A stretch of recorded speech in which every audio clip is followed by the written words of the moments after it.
প্রথম বিষয় হচ্ছে যে রাজস্ব নীতি দিয়ে আমরা আসলে একটা পর্যায়ের বেশি আমাদের দেশের সাপেক্ষে আমরা যেটা দেখেছি থিওরিটিক্যালি যেটা হয় সেটা আমরা দেখি নাই। সুতরাং রাজস্ব নীতি দিয়ে আমরা যে খুব বেশি মূল্যস্ফীতিকে কমিয়ে আনতে পারবো তা না, বরঞ্চ বিনিয়োগের ক্ষেত্রে সেটার একটা নেতিবাচক প্রভাব আসবে। কিন্তু মুদ্রানীতির সাথে রাজস্ব নীতির যে সমন্বয় হওয়া দরকার, কিন্তু সেটা কি হচ্ছে?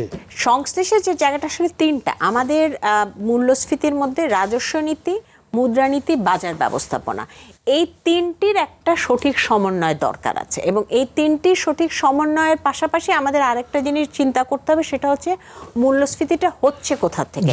অর্থাৎ এটা কি আমাদের চাহিদার থেকে হচ্ছে, উৎপাদনের কোনো কারণে সমস্যা হচ্ছে সে কারণে হচ্ছে, অর্থাৎ মার্কেটে সাপ্লাইয়ের কারণে, বন্যা বা কোনো কারণে সেটা হচ্ছে, নাকি আমাদের উৎপাদন খরচ বেড়ে গেছে বলে হচ্ছে।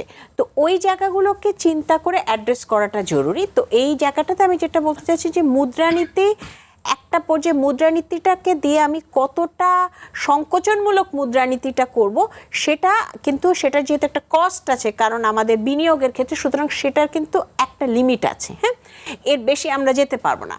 এখন আমাদের যেটা বাজার ব্যবস্থাপনা এবং এই বাজারের স্বচ্ছতা, না মূল বিষয়টা কি, দেখুন আমি আজকে বাজারে যে সবজিটা খাচ্ছি আর যে গ্রামে যে কৃষক সবজিটা উৎপাদন করছেন, আমাদের দুজনের মাঝখানে কিন্তু অনেক মধ্যস্বত্বভোগী।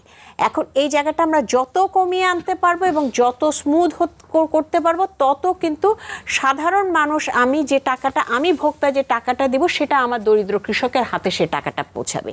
তো ওই জায়গাটায় একটা বড় ব্যবস্থাপনাটা জরুরি, আমাদের ক্রয় ক্ষমতা বাড়ানো, এবং এটা অবশ্যই খুব জরুরি। এবং এটার জন্য যেটা, সেই জিনিসটা হচ্ছে আসলে অর্থনীতির চাকাকে গতিশীল করা, এবং অর্থনীতির চাকাকে এমনভাবে গতিশীল করা, সেটা হচ্ছে যে সেটা আসলে আমাদের শুধু বিনিয়োগ হলে হবে না, বিনিয়োগটা যে জায়গায় আসলে কর্মসংস্থান তৈরি করতে পারে এবং কর্মসংস্থানের জন্য সেই জায়গাগুলোকে আইডেন্টিফাই করে সেই জায়গায় বিনিয়োগটা হচ্ছে কিনা দেখা।